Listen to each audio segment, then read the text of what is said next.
سے نہیں چھپایا جاتا. والشمس وضحاها والقمر اذا تلاها. اور پھر اس نے کہا آپ علی کے فضائل کی شیعہ نہیں ہے, معتزلہ فرقے کا ہے, عباسیوں کے ساتھ ہے. کیسے علی والا بن گیا؟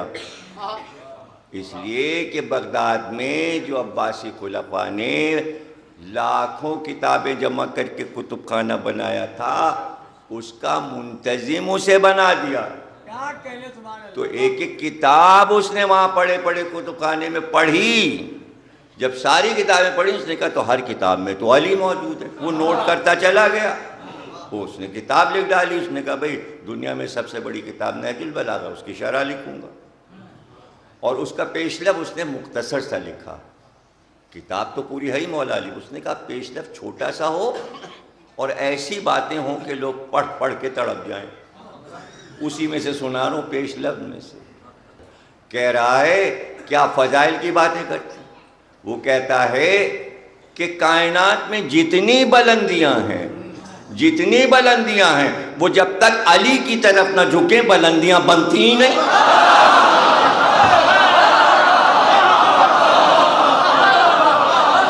جب تک رجوع نہ کرے بلندی, وہ بلندی نہیں رہتی.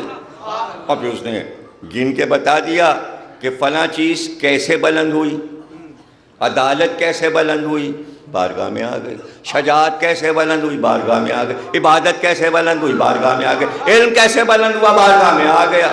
یعنی یہ سب علی کی بارگاہ میں آ کر بلند ہوئے. بلندیاں علی کی طرف جھک جاتی ہیں, یہی علی کی سب سے بڑی بلندی ہے. اور پھر اس نے کہا جتنے اسلامی سلسلے ہیں وہ سب جا کر علی پہ ختم ہو جاتے ہیں. کہیں کوئی اپنا مظاہرہ تبلیغی کر رہا ہو, اسے پوچھئے کہاں سے آ رہا ہے. وہ جب سلسلہ بتائے گا تو آخری آدمی وہی ہوگا جو علی سے لے رہا ہے. اس نے مثالیں بھی دے دیں. تفسیر قرآن مسلمانوں نے لکھی تو آخری آدمی اوپر جا کے کون مفسر ہے ان کا, عبداللہ ابن عباس. بھائی کس سے لے رہے تھے, علی کے شاگرد تھے. پتہ چلا تفسیر قرآن بھی انہی سے بٹا. ان کا علم کلام علی سے, حدیث علی سے, تصوف علی سے. تو ہر سلسلہ جا کر مولا علی پہ ختم ہو رہا ہے. یہ بھی کسی کو نہیں نصیب. ابھی میں فضائل تھوڑی پڑھ رہا ہوں, ابھی تو میں ایک معتزلہ فرقے کے الفاظ بیان کر رہا ہوں. اور پھر اس کے بعد انہوں نے کہا کہ خلیفہ وقت نے خود اعلان کیا تھا جب علی مسجد میں بیٹھے ہوں کوئی فتویٰ نہ دے ورنہ ذلیل ہوگا.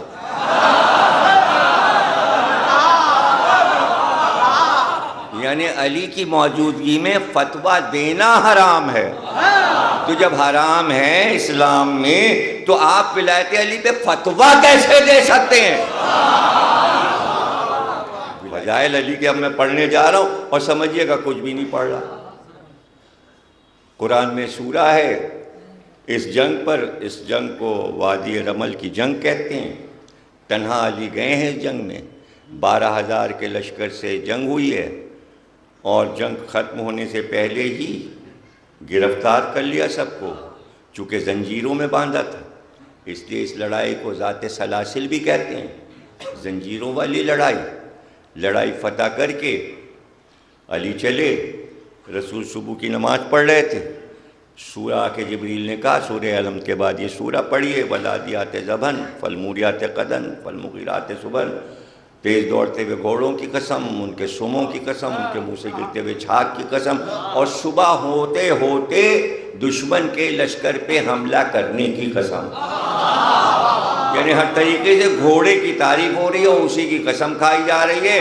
اور جب نماز ختم ہوئی صاحب نے پوچھا کہ نیا سورہ آیا جو آپ نے آج نماز میں تلاوت فرمایا؟ کہاں ابھی علی کی فتح کی خبر جبریل لائے تھے, اللہ نے یہ سورہ علی کی فتح پہ اتارا ہے. تو علی کی فتح کی تو تعریف ہی نہیں ہے, علی کے گھوڑے کی تعریف ہو رہی ہے.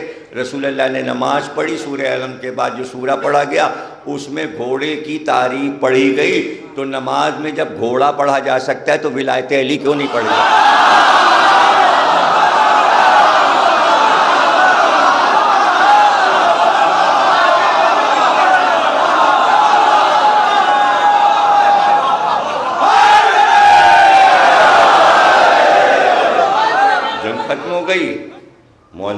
چلے.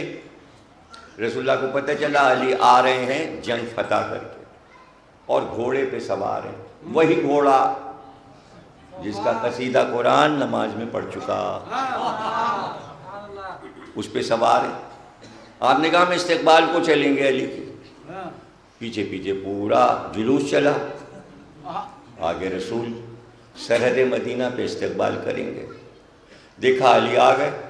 علی نے دیکھا رسول آ رہے ہیں تو گھوڑے سے اترنے لگے احترام کے لیے.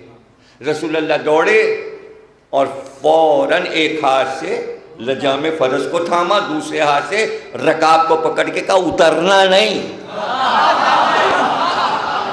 اترنا نہیں. اور اسی طرح لجام کو پکڑے ہوئے اور علی کے بازو کو پکڑے ہوئے گھوڑے کو لے کر آگے چلے. اب گھوڑا آگے, رسول گھوڑے کی لجام پکڑے اور پورا جلوس ذوالجناح کے پیچھے.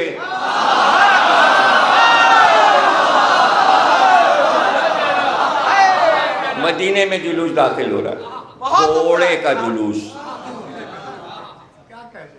داخل ہو رہا ہے جس کی تعریف قرآن کر چکا.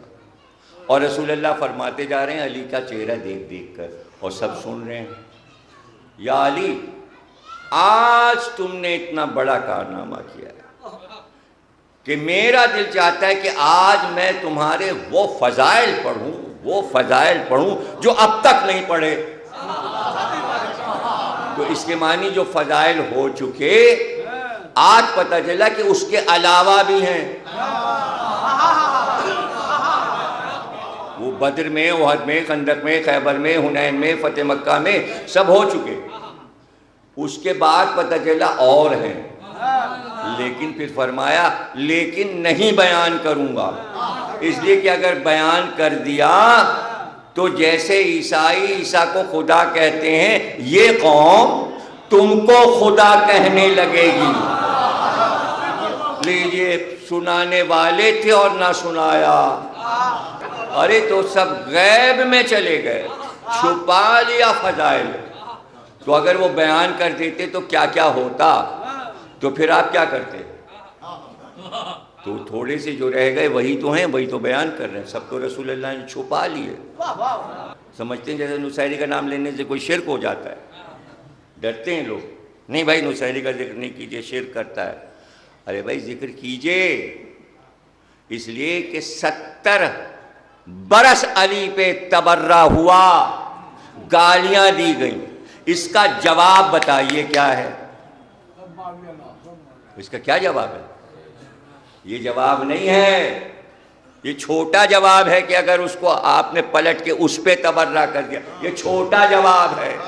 جواب یہ ہے کہ جس کو تو گالی کہلوا رہا ہے وہ تو ایک قوم کی نظر میں خدا ہے. تو بھائی عرب میں نہیں نصیری پیدا ہوئے,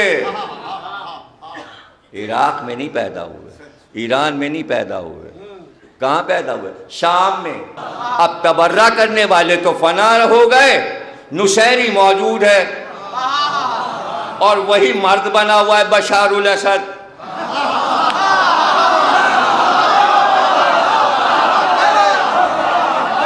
نصیری اڑا ہوا ہے. اب کہیے نصیری کو برا. محافظ ہے علی کی بیٹی کے روضے کا, جناب سکینہ کے روضے کا, زیارتوں کا جمع ہوا ہے بڑی بڑی طاقتوں کے سامنے. یہ ہے نصیری. نصیری ٹھیک ہے بھائی, بری چیز ہے فقہ میں, اصول میں, شریعت میں. تو علی کو میزان بنایا تھا کہ محشر میں, شیخ صدوق نے لکھا ہے اپنی امالی میں, یاد آ گیا مجھے, کہ سب کو ماں کے نام سے پکارا جائے گا. محشر میں باپ کا نام نہیں پکارا جائے گا, غیرت کی وجہ سے کہ اگر باپ کا نام پکار لیا گیا تو اللہ وہ والا باپ تھوڑی پکارے گا جسے آپ سمجھتے تھے دنیا میں.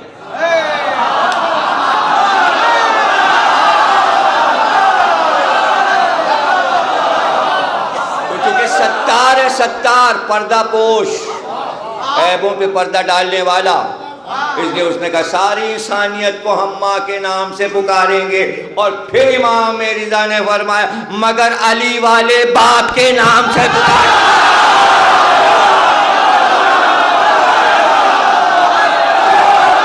خیبر میں ایک صحابی برہ مر گئے، ان کی نماز جنازہ شروع ہوئی، سب نے کہا رسول اللہ چلیے برہ کا جنازہ تیار ہے، نماز پڑھ دیجیے۔ رسول اللہ آئے، جماعت لگ گئی، سب نے کہا پڑھائی، کہا جب تک علی نہیں آ جائیں گے میں نماز جنازہ اس کی نہیں پڑھاؤں گا۔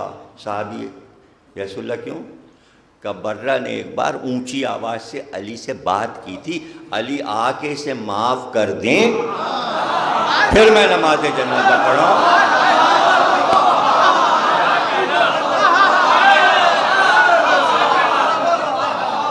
یعنی ہر لمحہ علی کے خلاف اگر کوئی کام ہو رہا ہے تو کسی نہ کسی موقع پر اس کا اظہار کر دیا، بلکہ حیوانات کی بھی ڈیوٹی اللہ نے لگا دی تھی۔ 2-3 صحابی مسجد سے نکلتے نماز پڑھ کے تو اپنا باتیں کرتے جاتے تھے، اور جیسے ہی ایک یہودی کے گھر کے سامنے پہنچے کتے نے ٹانگ پکڑی اور یہ بھاگے، اور جب تک نظر آتے تھے کتا بھونکتا رہتا تھا۔ رسول اللہ سے آ کے کہا حضور نمازیوں کو پریشان کیا، حالانکہ سارے نمازیوں کو نہیں پریشان کیا تھا، اس نے چند کو پریشان کیا تھا، غیر نمازیوں کو اس کتے نے بڑا پریشان کیا ہے۔ رسول اللہ نے عبا پہنی، قبا پہنی، امامہ پہن عصا لیا، اور وہاں یہودی گھر کے پاس پہنچے، کتا ادب سے دیکھ رہا ہے، نہ بھونک رہا ہے نہ کچھ، چونکہ رسول اللہ کے ساتھ گئے تھے تو وہ بھی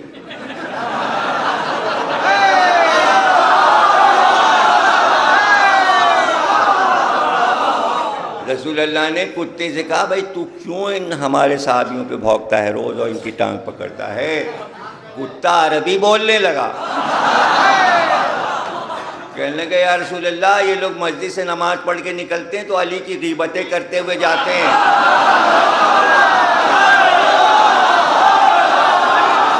تو علی نے کہا اب غیبتیں نہ کرنا ورنہ یہ چھوڑے گا نہیں۔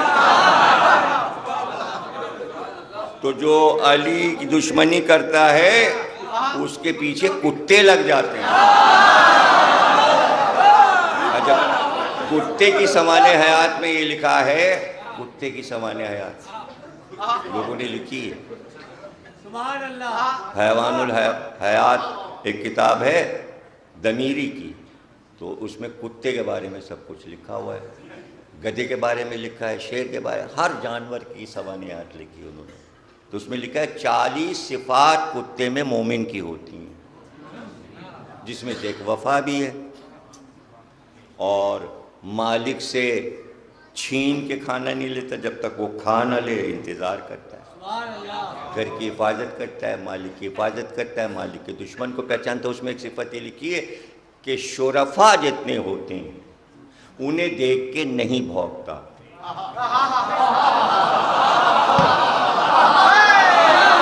شریفوں کو پہچانتا ہے، فوراً دم ہلانے لگے۔ تو 40 صفات تفسیر قرآن میں ایک آیت جو کتے کے بارے میں، اس میں بھی نیچے مفسرین نے یہ صفات لکھی ہیں کتے